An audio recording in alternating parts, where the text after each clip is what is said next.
Bonjour à tous, bonjour, bienvenue à tout le monde.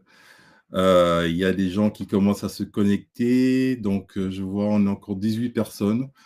Enchanté, merci de vous être connectés pour ce webinaire que je vais partager avec vous aujourd'hui sur les clés pour faire grandir et fédérer sa ligne managériale. Donc on va parler de management, on va parler de cohésion d'équipe, on va parler de notre rôle de manager et aussi, vous les RH, les personnes que vous allez recruter. Quelles sont les compétences aujourd'hui qu'il faut pour recruter les personnes. Donc moi, je m'appelle Benjamin Diop. Je suis ravi de pouvoir animer ce webinaire et je laisse les gens arriver. Bonjour tout le monde. N'hésitez pas à faire un petit coucou en arrivant sur le chat quand on voit que vous êtes arrivés. Et donc, je représente le cabinet Meltis aujourd'hui. Meltis, avec qui je suis en partenariat pour travailler sur tout ce qui est management, communication, performance en entreprise, dans les organisations. Meltis qui a une expérience de 25 années dans tout ce qui est accompagnement dans la formation sur mesure, le coaching individuel et collectif, et qui a créé aussi une communauté de pairs qui permet au fait de pouvoir échanger, comprendre, voir l'évolution de l'organisation, de l'entreprise et pouvoir adapter nos formations, nos coachings à l'environnement dans lequel on évolue. Et Melty fait partie du groupe, je vais le mettre là, Neoma. Neoma Executive Education. Donc Neoma, vous le connaissez comme une des écoles de management, Reims, Rouen et Paris. Et aujourd'hui, voilà, on va parler de management, on va parler de communication, on va parler du rôle de management qui est, pour moi, par définition, c'est une des plus belles compétences à avoir dans l'entreprise. Et surtout pourquoi? Parce qu'on travaille avec l'humain. Et l'humain est ultra important. L'humain, c'est ce qui drive. L'humain, pour moi, quand je partage avec des pairs, l'humain, c'est le cœur de l'entreprise. C'est vraiment le cœur de l'entreprise. C'est ce qui fait vivre l'entreprise. C'est comme si vous avez une voiture avec un moteur. L'humain, c'est le moteur de l'entreprise. Et donc, on va essayer on va parler de tout ça. Et donc, je vous lance un premier petit sondage. À votre avis aujourd'hui, si vous pouvez répondre dans le chat, qu'est-ce qu'aujourd'hui euh, fait aujourd'hui la compétence que vous voudriez avoir pour les RH, sur les managers que vous allez recruter, ou pour les managers aujourd'hui qui sont là, sur quelles compétences vous pouvez vraiment dire, c'est là que je veux avoir, c'est ça que je veux avoir dans mon entreprise. Vous pouvez le mettre rapidement dans le chat. Vous me dites rapidement là, qu'est-ce que vous attendez pour le rôle sur le management, le rôle du manager aujourd'hui, le rôle du manager en 2026, en 2027. Bienvenue aux personnes qui arrivent. Bienvenue aussi aux personnes bonjour aux personnes qui vont se connecter, qui vont vous voir le replay. Donc, je vous attends. N'hésitez pas à dire ce que vous pensez de le respect. OK, respect de l'autre. Merci, Sophie. Adaptabilité, dit Laurence. OK, super. Respect, adaptabilité. Effectivement, ce sont des choses importantes. OK, super. Donc, effectivement, respect et adaptabilité sont des choses qui sont importantes. Je suis complètement d'accord. Il y en a plein d'autres.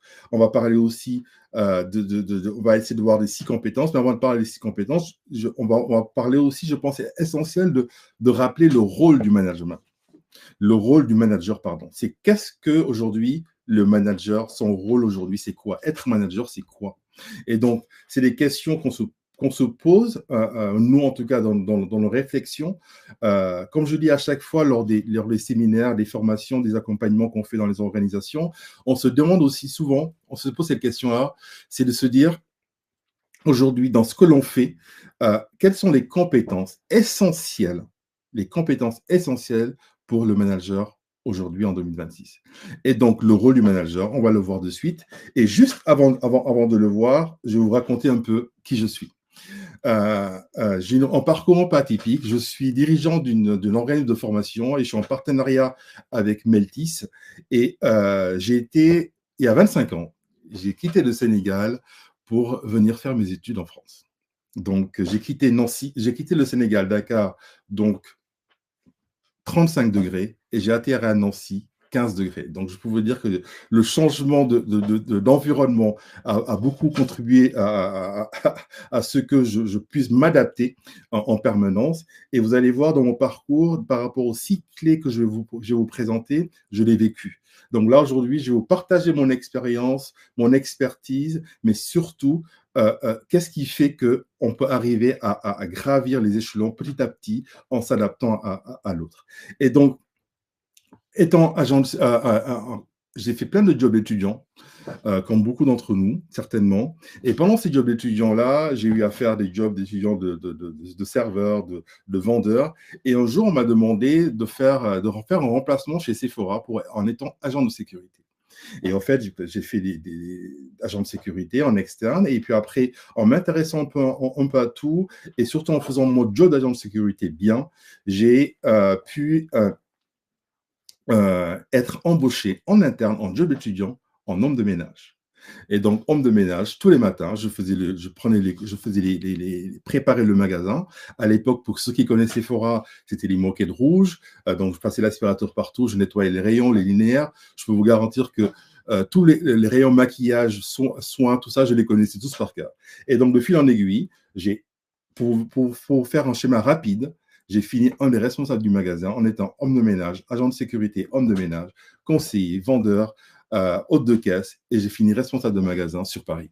Donc, le travail, ça paye, la persévérance, ça paye, et j'ai énormément appris sur l'accompagnement des équipes, l'importance d'accompagner des équipes, l'importance de se connecter à l'autre pour pouvoir évoluer, et l'importance aussi de pouvoir prendre du recul par rapport aux décisions qu'on prend, faire le pas de côté pour prendre les bonnes décisions managériales. Et donc, mon parcours s'est continué dans la banque, l'assurance, la prestation de services, où j'ai eu à gérer jusqu'à 200, en fonction des périodes, entre 200 et 250 personnes, ce qui m'a amené à être l'un des plus jeunes managers sur la structure où j'étais en France, avec une structure qui avait 5000 personnes et où j'ai énormément appris, où j'ai appris aussi à apprendre à comment contribuer à faire prospérer l'entreprise. Et par rapport à ça, j'ai fait quoi? J'ai intégré la direction qualité, où j'ai repris mes études en faisant un master 2 en qualité, sécurité et environnement. Et par la suite, j'ai fait pour accompagner la mise en place de la norme ISO dans la structure, et par la suite faire des formations sur la qualité. Et ce qui m'a amené à faire des formations de manager, de communication en autodidacte. Et après, je me suis professionnalisé parce que je me suis dit, c'est ça que j'ai envie de faire. Et depuis, je parcours la France et l'Afrique à accompagner des organisations, des entreprises, des associations sur comment augmenter les performances individuelles et collectives. Et donc, sur le plan que je vous présente aujourd'hui, donc il y aura vraiment le rôle du manager, les 6 compétences clés qu'on a choisi aujourd'hui de dire, mais il y en a plein d'autres. Et aussi, vous proposer un plan d'action pour vous mettre en mouvement. Et après, on aura un temps de questions-réponses. Est-ce que c'est bon pour tout le monde? Est-ce que ce que je dis, c'est clair? Est-ce que sur la façon de dire les choses, c'est bon pour vous? Courage, transparence, résilience. Merci beaucoup. Merci.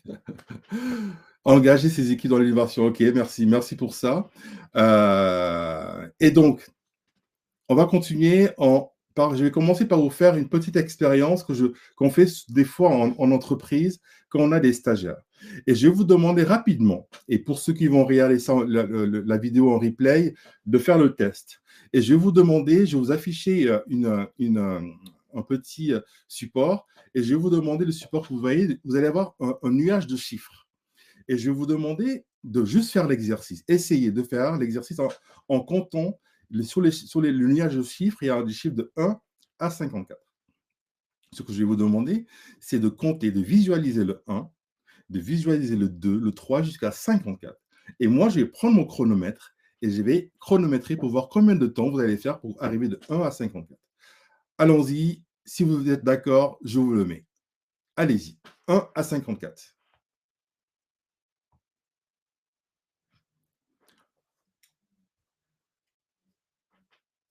Donc, je vous laisse les visualiser, compter.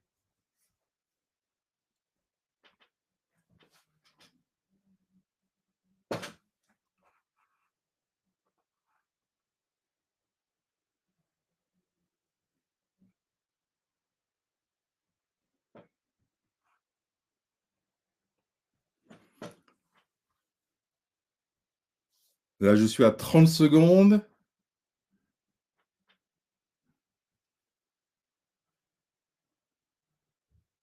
Allez-y, comptez. Je suis à 45 secondes.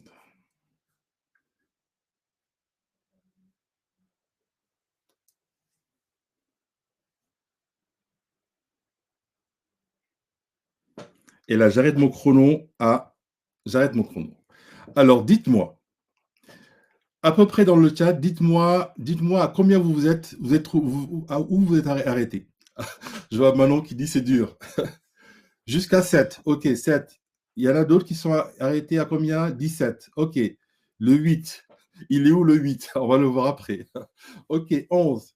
Eliman 11. OK, super. Ce que je vais vous demander maintenant, je vais vous proposer juste, et ça, on le fait vraiment en live lors du début des formations. Et ce qu'on fait, c'est que je vais vous montrer une technique ou une méthodologie comme vous pouvez. Donc là, l'écran est divisé en 9 carrés. Je ne sais pas si vous voyez ma souris, mais dans le premier carré en haut à gauche de l'écran, le 1 est forcément là.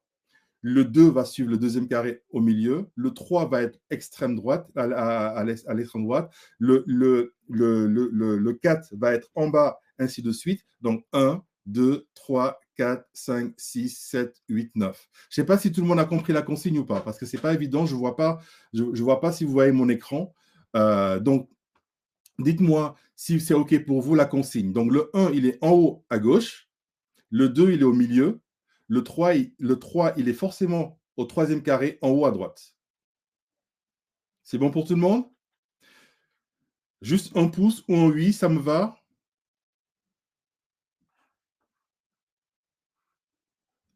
OK, super. Donc maintenant, je vais vous remettre l'image. Je vous la remets et vous allez recommencer à compter, mais en recommençant par le numéro 1. Vous ne commencez pas par le chiffre où vous êtes arrêté, vous commencez par le numéro 1. Et je reprends mon chrono. Et juste pour vous dire que la première fois que vous avez fait le comptage, vous l'avez fait en 1 minute. OK? Donc, je vous donne le chrono, je remets mon chrono et on y va. Je vous laisse compter. Allez-y.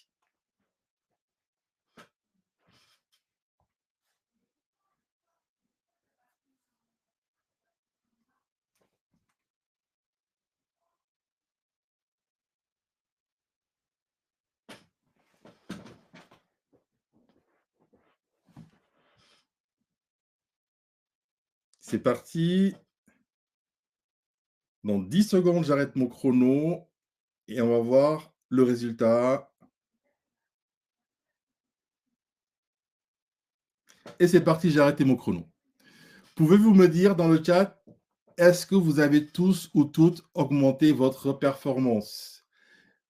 21, effectivement, 18. Tout le monde a presque augmenté sa performance. 17, pareil, 17, 27, 19. Effectivement. Donc là, euh, merci déjà d'avoir joué le jeu. Merci beaucoup. Et c'était pour vous montrer quoi? Que tout à l'heure, vous aviez à compter, tout le monde sait compter, et vous avez compté, vous avez eu 1 minute pour compter de 1 à 54. Et là, en live, regardez, vous avez eu 30 secondes. Vous avez eu moins de temps pour compter et vous avez augmenté votre performance. Et donc, avec vos managers, c'est comme ça, en général, notre philosophie, c'est ça. On est là pour vous accompagner, pour vous donner des clés, pour vous donner des compétences, des outils pour pouvoir vous améliorer. Et donc là, c'est la preuve qu'en utilisant des outils, on peut s'améliorer. En prenant un bouquin qu'on lit, on peut s'améliorer. Et l'idée, c'est pas de se dire, on n'arrive pas dans notre philosophie Meltis, de venir dire, bah, vous voyez, nous, il n'y a qu'à Faucon. Il faut faire ça, il faut faire ça, il faut faire ça. On prend beaucoup de recul par rapport au job de manager. C'est un job qui est ultra puissant en entreprise et moi, en tout cas, personnellement, je ne me prends pas pour quand j'arrive dans une, quelle que soit l'organisation, en ayant la casquette, je sais tout. Non, je ne sais rien du tout. Et avec beaucoup d'humilité, je partage mon expérience, mon expertise, mais le fait de le partager, les autres le partagent et c'est comme ça qu'on grandit tous ensemble. Et c'est ce que je vais essayer de faire aujourd'hui avec vous. Vous partager mon expérience, mon expertise et aussi vous montrer que dans nos formations, c'est comme ça que ça se passe. Et donc, dans le rôle du manager, on a le management. Alors, l'étymologie du mot manager vient de l'italien managare. Qui veut dire quoi? Manier, dresser un cheval, manipuler avec un certain art. Le français, en français, ça veut dire quoi? Manège. Donc, le fait un art de conduire un cheval autour d'un manège pour le diriger. Et notre rôle de manager, c'est ça, faire grandir, accompagner, communiquer, diriger pour pouvoir augmenter les non-performances personnelles et aussi les performances de l'organisation. Et donc, le management, c'est la personne qui aide une équipe à réussir un objectif, tout simplement. Il organise le travail, répartit les tâches, enlève les obstacles et assure que son équipe a ce qu'il faut pour bien faire. Et le rôle aujourd'hui, comme je le dis souvent, dans notre société avec un grand S, on a des problèmes avec les sociétés. Vous voyez toutes les problématiques qu'on peut avoir, que ce soit en France ou à l'étranger. Dans la société avec un grand S, on a des problématiques. Donc, les personnes qui causent des problèmes ou les personnes qui ne sont pas bien ou quoi que ce soit, ce sont ces mêmes personnes qu'on retrouve dans les petites sociétés, dans vos sociétés. Et donc, il faut savoir les gérer. Gérer, c'est prendre du recul pour pouvoir adapter ma communication, pour pouvoir dire les choses clairement avec assertivité. Assertivité, c'est quoi? C'est dire les choses sans blesser l'autre. Juste dire les choses. On a le droit de tout les dire, mais dire les choses sans blesser l'autre. Et c'est ultra important. Et donc, dans le rôle du manager, on a des objectifs, on a du travail d'équipe, on a de la stratégie, on a de l'efficacité, on a de la performance, on a besoin de travailler ensemble. Et pour travailler ensemble, il faut que les idées convergent dans tous les sens. Et le manager aujourd'hui, et celui de 2026-2027, ce n'est pas celui qui va se renfermer dans vos bureaux et envoyer des mails et donner des ordres. C'est quelqu'un qui va être là pour son équipe, pour accompagner son équipe, qui est sur le terrain, qui va comprendre les problématiques, qui va penser aux qualités de mes équipes. Qu'est-ce que je trouve de bien dans mes équipes? Aujourd'hui, je me pose, moi, Benjamin, est-ce que dans les équipes avec qui je travaille, telle personne, je prends du temps pour me dire quelles sont ses qualités, quelles sont ses forces. Pourquoi? Parce que pour pouvoir arriver à tout ce que vous voyez sur l'écran, à cet objectif-là, c'est de pouvoir embarquer les gens. Et pour pouvoir les embarquer, il faut les motiver. Et la motivation, c'est quoi? La motivation, c'est un motif d'action. Qu'est-ce qui me met en marche? Qu'est-ce qui me permet de pouvoir avancer? Qu'est-ce qui fait que telle personne, en tant que manager, je la suis? Qu'est-ce qui fait que Franck, quand il me donne des ordres, quand il est là, il m'accompagne, je le suis. Je suis content de me lever le matin. Et donc, le rôle du manager, on est d'accord, c'est ça. N'hésitez pas à participer dans le chat et bienvenue à ceux qui nous ont rejoints. Et donc, je vais partager avec vous 3 convictions que je partage vraiment, que j'ai en moi et qui me disent quoi? L'entreprise sert le bien commun et considère toutes ses parties prenantes, employés, clients, fournisseurs, sous-traitants, collectivités et actionnaires. La deuxième conviction, c'est que le salarié n'est pas un exécutant. Comme je vous ai dit, c'est le cœur de l'entreprise. Quand il trouve du sens et constate son utilité, il s'épanouit et tout le monde progresse. Et la troisième conviction, le leader ou le mentor, vous voyez comment vous voulez l'associer, à quoi vous voulez l'associer, ce n'est pas un super-héros, c'est un humain avec ses limites qui a besoin des autres pour avancer et qui place le sens et l'humain en premier. Et donc, quand je vous dis on est tous des humains, moi je suis là en face de vous avec mon expérience, mon expertise, que je vous présente, que je vous partage. Mon fils, quand je préparais ce webinaire, il me dit « Papa, il faut que tu sois bon. Hein. » Je lui dis « Ah, mon garçon, je ne sais pas si je serai bon, mais je serai moi. » Donc moi, aujourd'hui, c'est ça que je vous partage. J'ai envie de vous partager mon expérience et peut-être qu'on ne sera pas d'accord sur certaines choses. Moi, j'essaie de trouver en tout cas des choses simples. Et avec Meltis, dans nos stratégies d'accompagnement, on met en place des choses simples. Par définition, le cerveau a besoin de choses simples pour comprendre. Et donc, quand on vient avec de super phrases, avec des tournures de phrases extraordinaires, c'est bien. Mais est-ce que les autres ont compris? Est-ce que j'ai touché les autres? Et le manager, le formateur, celui qui accompagne, le coach, si vous voulez, doit toucher. Quand on touche quelqu'un, ben, ça le met en mouvement. Et nous, on est là pour mettre les personnes en mouvement, à se poser les bonnes questions et surtout de prendre conscience de qui on est pour pouvoir donner du sens et accompagner les équipes. Est-ce que jusque-là, c'est bon pour vous? N'hésitez pas à mettre dans le chat, hein. Je regarde ce que vous mettez. Je sais qu'il y a un temps de latence. Super, Karima, merci beaucoup. Merci beaucoup, parfait. On continue avec les différentes compétences du manager. Et dans les compétences, ben, il y en a une. Manager catalyseur.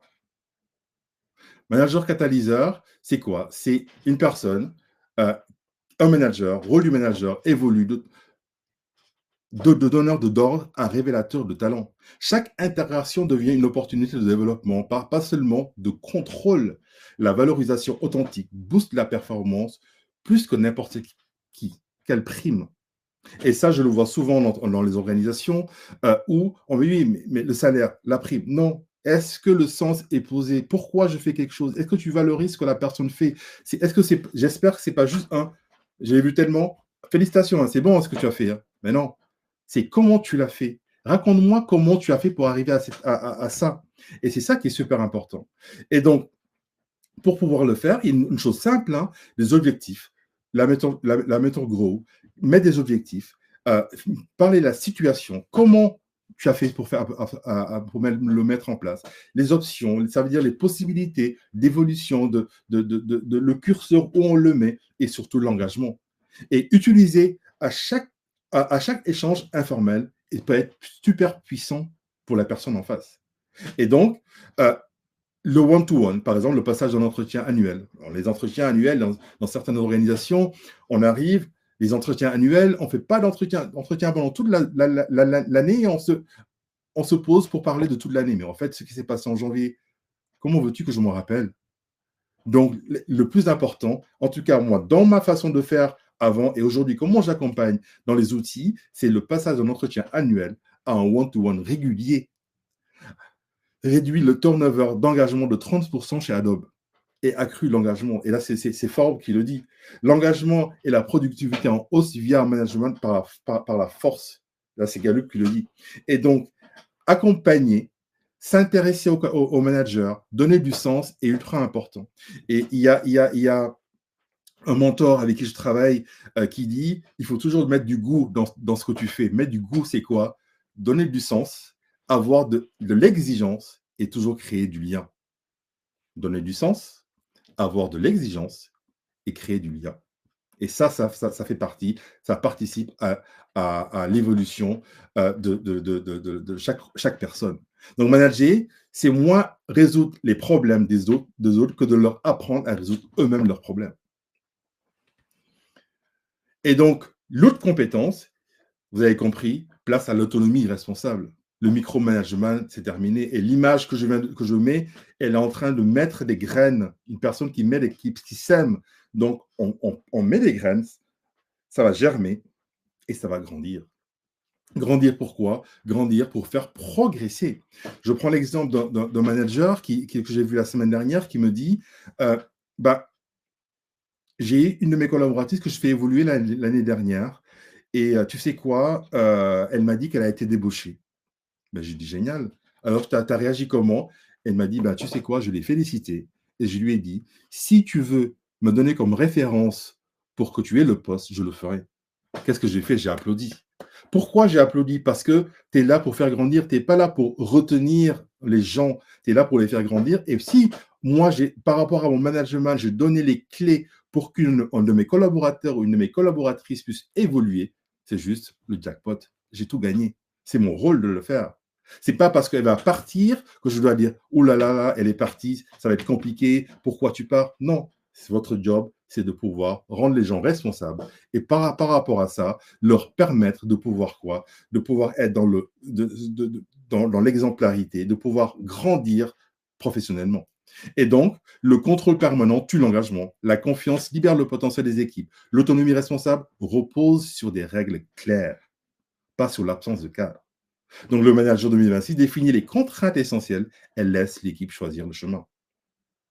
Et pour ça, une méthode simple que vous pouvez appliquer, vous poser et déterminer avec chaque équipe les 3 règles incontournables. Par exemple, sur la qualité, sur les délais, sur la sécurité, sur les zones d'autonomie totale, sur les points de validation nécessaires. Donc, une fois qu'on fait ça, ben, le cadre, il est posé.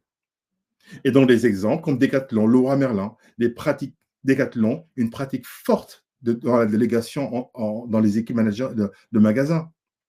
Sur les tests produits, sur l'animation sportive, Laura Merlin, le cadre, indicateurs simples, la satisfaction des clients, le taux de service, le chiffre d'affaires par rayon. Et les rituels qui sont là pour pouvoir quoi accentuer la performance et surtout donner du sens au quotidien par ces rituels-là. Et donc, faire confiance intelligemment, c'est donner un cadre clair et laisser l'équipe innover à l'intérieur. Est-ce que c'est OK pour toujours parfait pour vous? Je peux continuer. Enfin, parfait, je ne sais pas, mais en tout cas, est-ce que c'est très clair? Parfait. Franck me dit très clair. Génial. Je continue là-dessus. Et quoi d'autre? Pour pouvoir les compétences, la performance par le sens. Le pourquoi avant le comment. N'oubliez pas, de toute façon, personne ne peut oublier, on a eu le Covid il n'y a pas longtemps. Le Covid a changé beaucoup de choses dans notre mentalité, dans notre façon de faire, dans nos besoins. Et dans nos besoins, ben, il faut pouvoir le pourquoi. Plein de gens ont été dans la reconversion. Les gens ont compris pourquoi ils sont là, pourquoi ils travaillent, pourquoi ils ont besoin, qu'est-ce qu'ils ont besoin dans leur vie pour pouvoir progresser. Et aujourd'hui, comme je vous disais, ces personnes qui sont dans notre société avec un grand S, ce sont les mêmes qui sont dans les sociétés avec un petit s, donc dans vos organisations, et donc ont besoin de sens. Donc, les collaborateurs et collaboratrices d'aujourd'hui ne veulent plus seulement un salaire, ils veulent comprendre pourquoi ils font les choses. Un manager qui donne du sens multiplie l'engagement et la motivation intrinsèque. Il n'a pas besoin de qui que ce soit pour être motivé. Il sait pourquoi il est là. Et c'est super important. La performance durable n'est pas la performance durable, pardon, n'est quand chacun voit l'impact réel dans sa contribution. Et donc, des outils simples, actions à poser, la co-construction avec l'équipe. Notre mission, c'est quoi? Pourquoi on existe? Aujourd'hui, on a l'entreprise, on a des valeurs, on a tout ce qui est bien cadré, mais moi, dans mon équipe, dans ma direction RH, dans ma direction informatique, dans ma direction SSI, dans ma direction de production, entre nous, comment on fonctionne? C'est quoi notre mission? C'est quoi notre impact? Les valeurs qui nous lient là, entre nous, c'est quoi? Quels sont nos objectifs 2026-2027? Sur quoi on tend? Et quand les choses sont claires, le cadre est clair, chacun le comprend, chacun est investi, et il peut avoir le cadre de l'organisation, mais on peut aussi avoir le cadre de mon équipe. Et dans le cadre de mon équipe, comment on fonctionne?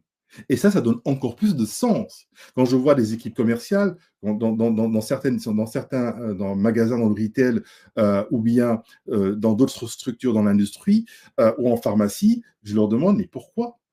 Comprendre le pourquoi. Et comme le disaient certaines personnes, comme Simon Sinek, qui dit le sens, le pourquoi est essentiel. Et donc, des exemples, des statistiques, Patagonia qui fait quoi? Mission avant profit. Donc, eux, c'est clair, ils affichent que leur mission, c'est quoi? Sauver notre planète. Et les résultats, 40% de productivité en plus. Le turnover, 4 fois inférieur à la moyenne du secteur. Et donc, pour continuer, la performance, manager, c'est moins résoudre les problèmes des autres que leur apprendre à résoudre le problème eux-mêmes, comme je l'ai dit tout à l'heure. Et donc, la troisième clé, l'agilité relationnelle, manager la diversité. Effectivement, vous avez des personnes qui sont présentes avec différentes générations, la Gen Z, les millennials, les Gen Z, les Gen X, les seniors. Et tout ça aujourd'hui, vous les recruteurs, les RH, les managers, vous êtes en train de recruter toutes ces générations-là. Et toutes ces générations-là doivent travailler ensemble. Les profils en reconversion, les gens qui se reconvertissent, qui viennent, qui intègrent des équipes, qui changent complètement d'univers professionnel, apportent une richesse qui est unique, mais nécessite aussi un accompagnement adapté. Ainsi, le management ne fonctionne plus. L'agilité est l'essentiel. Et pourquoi l'agilité est essentielle? Je vais vous montrer rapidement un schéma où vous prenez quelqu'un qui arrive dans l'apprentissage, on apprend tous différemment, mais il y a des étapes. On commence par être junior, débutant, junior, senior et expert. Et donc, en passant par les quatre phases, euh, on apprend, on fait beaucoup d'efforts au début, mais on n'a pas de résultat. Mais c'est la persévérance qui nous permet de pouvoir continuer à apprendre pour devenir junior. Et junior, on passe senior. Senior, on passe expert. Mais dans les quatre étapes, il y a des moments où, je vais vous prendre l'exemple rapide pour que ce soit vraiment bien percutant, c'est le permis de conduire. J'ai ma grande qui passe le permis de conduire, qui après, donc elle est débutante. Elle passe, elle me dit, ouais, mais je comprends pas, les auto-écoles, ça, franchement, c'est de l'arnaque. Je dis, mais pourquoi? Mais parce que tu comprends, tu conduis le vélo, tu prends la voiture, tu conduis tu as le volant, tu n'as pas les freins, tu n'as pas le levier de vitesse. Ben, je t'explique, effectivement, c'est normal, c'est de l'apprentissage. Maintenant, tu comprends, ok, d'accord. Et là, elle me prouve quoi? Comme en entreprise, des personnes qui sont juniors, des fois, qui sont inconscients de son incompétence. Donc, elle va continuer à apprendre. Je lui dis, ben, continue tes efforts. Et là, elle passe junior. Junior, elle arrive et là, on se rend compte, au fait, qu'un jour, elle vient et j'ai paniqué, j'ai paniqué, j'ai lâché le volant. Pourquoi? Est-ce que tu peux m'expliquer? Ben parce qu'il y avait les voitures, le camion, les motos, le scooter, la trottinette. Je n'ai pas pu gérer. Ah, d'accord, ok, merci beaucoup. Là, tu es consciente de ton incompétence. Donc, vu que tu es conscient de ton incompétence, tu vas commencer à travailler, à travailler, à travailler, à travailler pour avoir le petit papier rose. Et une fois qu'on l'a, mais qu'est-ce qui se passe? Bien, on est conforme.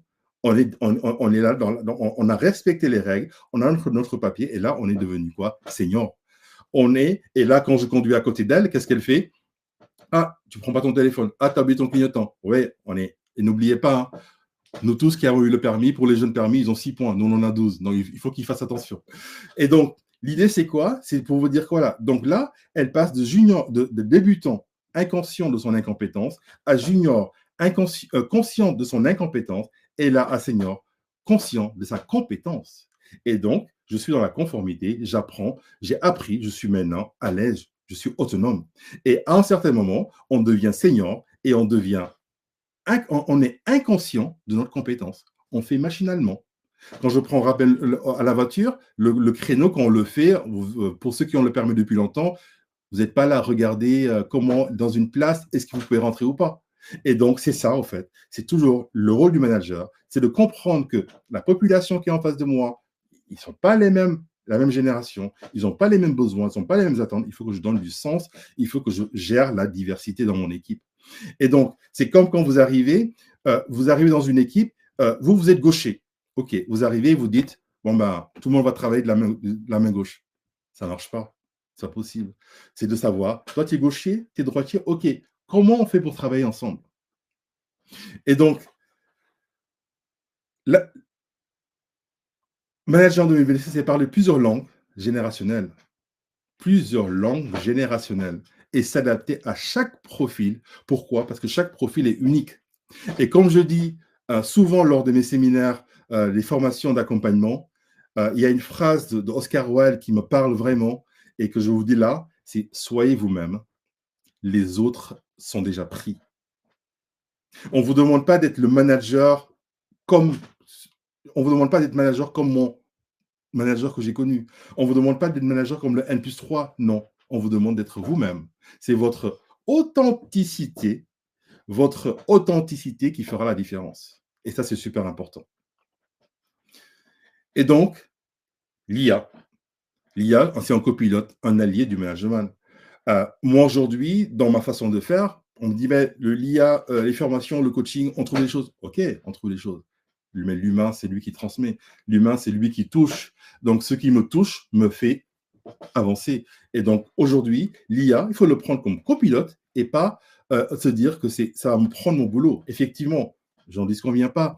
Il y a certains boulots qui vont changer, qui vont évoluer. Et donc, l'intelligence artificielle ne remplace pas le manager. Il augmente ses capacités d'analyse et de décision. L'IA automatise les tâches respectives, les reportings, la planification, les synthèses, les CR. Moi, aujourd'hui, mes CR de réunion, je gagne du temps. J'ai gagné 8 heures sur une semaine de travail. 8 heures que je peux prendre pour aller travailler, pour lire, pour me former, pour pouvoir avoir encore plus de clés pour pouvoir présenter, accompagner les clients avec Meltis. Donc, l'idée, c'est quoi? Le manager 2026 pilote l'IA comme un copilote de confiance, pas comme une menace. Donc, en outil simple, des choses simples à faire, créer des prompts. Des prompts qui vous permettent de pouvoir, après une réunion, après une réunion d'équipe, après un one-to-one, lui demander des analyses. Vous créez des prompts, vous allez avoir des indicateurs qui vont vous permettre en fait, de pouvoir gagner du temps. Donc, par exemple, chez Microsoft, plus 30% de productivité managériale avec Copilot. Les managers déclarent, excusez-moi, il y a une coquille, il manque un T, économiser 5 heures par semaine sur les tâches administratives et consacre ce temps à accompagner les équipes. Et c'est ça qui est super important. Manager, aujourd'hui, on me demande, mais c'est quoi le rôle du manager? Et c'est quoi un bon manager? Une fois, on m'a demandé. La personne qui m'a posé la question, je lui ai dit, c'était un manager, hein, je lui ai dit, tu peux me montrer ton agenda, s'il te plaît? Et j'ai regardé son agenda sur un mois, il n'y avait pas un seul point d'accompagnement, un seul point avec son équipe. Et c'est ce que je lui ai dit. Et je lui ai dit, tu as ta réponse ou pas? Et il a souri. Et donc, c'est le rôle du manager aujourd'hui, c'est de savoir combien de temps je passe avec mon équipe. Pas pour parler de pilotage, pas pour parler d'indicateurs, pour parler de entre humains. Comment on avance? Quelles sont tes qualités? Comment je peux t'accompagner? Est-ce que moi, en tant que manager, tu peux me donner ton feedback? Le feedback est super important. Et c'est pour ça que je dis dans les cabinets de recrutement, certains, ils appellent plus les N+1 du manager qu'ils doivent recruter, mais ils appellent les N-1. Pourquoi? Parce que c'est eux qui sont les mieux placés pour parler, de dire est-ce que c'est un bon manager ou pas. Donc l'IA devient le bras droit du manager moderne, lui permettant de se concentrer sur l'humain plutôt que sur l'administratif. Et donc, la clé qui, moi, que je mets au top numéro 1, et pourtant j'en parle en dernier, c'est l'intelligence émotionnelle. L'intelligence émotionnelle est ultra importante aujourd'hui. Il y a l'intelligence, le quotient intellectuel, l'intelligence émotionnelle aujourd'hui, et en plus, aujourd'hui, le manager qui n'arrive pas à se connecter avec l'autre, de se comprendre soi, de se connecter avec l'autre pour le comprendre, pour comprendre les besoins de chaque membre de son équipe, d'adapter sa communication, d'adapter son management, c'est pas OK. Et pour moi, et c'est une conviction, c'est pour ça que je me permets de dire c'est pas OK. Ça ne veut pas dire que je veux changer les choses, mais aujourd'hui, c'est essentiel. Les besoins sont. C'est ultra important de pouvoir prendre en considération l'intelligence émotionnelle. Et l'intelligence émotionnelle, c'est pas seulement de dire parler amour, oui, non, on peut tout dire. C'est juste comprendre. Donc l'intelligence émotionnelle suppose que le QI comme un prédicteur de succès managérial.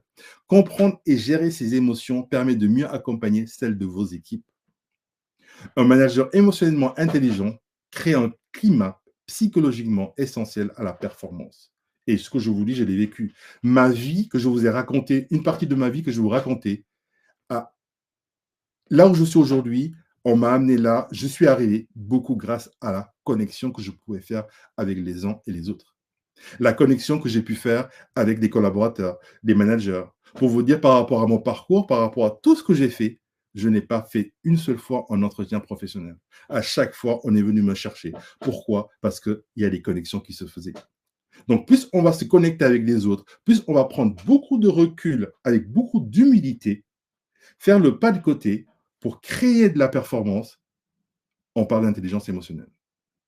Et l'idée, c'est quoi? C'est de se dire, chaque début de semaine, prendre 5 minutes par groupe, prendre l'attention, poser des questions toutes simples, poser des questions ouvertes sur les collaborateurs. Comment s'est passé ton week-end? Raconte-moi comment c'est passé. Et surtout, avoir de l'empathie. Et aujourd'hui, avoir de l'empathie, avoir de la bienveillance, ça ne va pas dire ne pas être exigeant. Dans l'intelligence émotionnelle, il y a de l'exigence. Donc, l'exigence, c'est important aussi dans nos rôles de manager, dans votre rôle, dans chacun, dans son rôle aujourd'hui.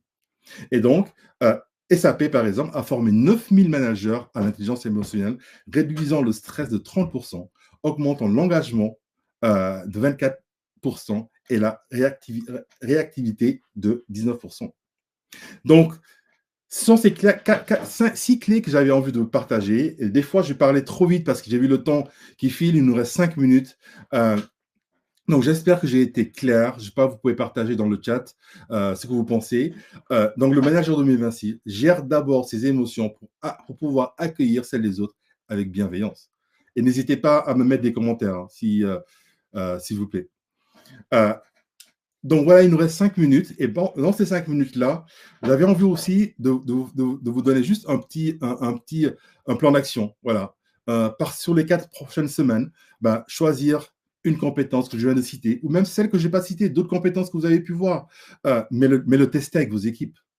L'expérimentation, tester une seule outil par équipe. OK, là aujourd'hui, cette semaine, je vais tester l'intelligence émotionnelle. OK, c'est quoi bah tiens, je vais parler de l'IA. Bah, qu'est-ce qu'on peut mettre pour pouvoir augmenter notre performance globale de l'équipe? Bah, la semaine d'après, bah, demander des feedbacks par rapport à ce qu'on a fait ensemble, ce qu'on avait vu en semaine 1, bah, là, on est en semaine 3. Qu'est-ce qui a changé?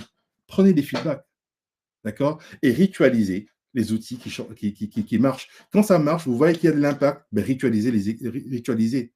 Et donc, ce qui est important, effectivement, c'est, comme vous l'avez compris, c'est de pouvoir euh, embarquer les équipes, de pouvoir les faire progresser par rapport à ces cycles que j'avais envie de vous partager. Et avant juste de vous laisser questions-réponses, je vais vous partager, j'ai 3 bouquins qui des registres aussi sur l'intelligence émotionnelle, le pouvoir de l'intelligence émotionnelle, que je vous conseille. Je vous conseille aussi Ludovic Girondon, la Dream Team, qui est un excellent bouquin sur le management 2026, et celui-ci de Stéphane Morio, Le pouvoir de la conversation sur le feedback.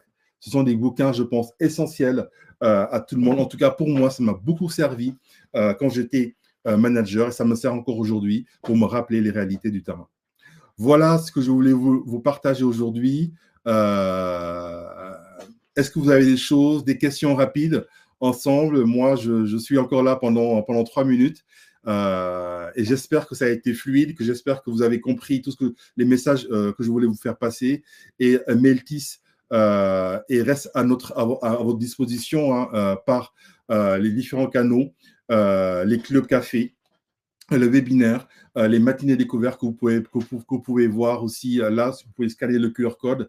Donc, on accompagne aussi, on est ensemble, on avance ensemble avec nos collaborateurs, on avance ensemble aussi avec nos clients, nos partenaires et certainement, j'espère, avec vous. Et si vous voulez aussi scanner le prochain sur l'intelligence émotionnelle, il y a le QR code qui apparaît, la vie du manager, comment ne plus rater leur accompagnement. Voilà. Donc, c'est différents thèmes qu'on met en place dans les prochains webinaires.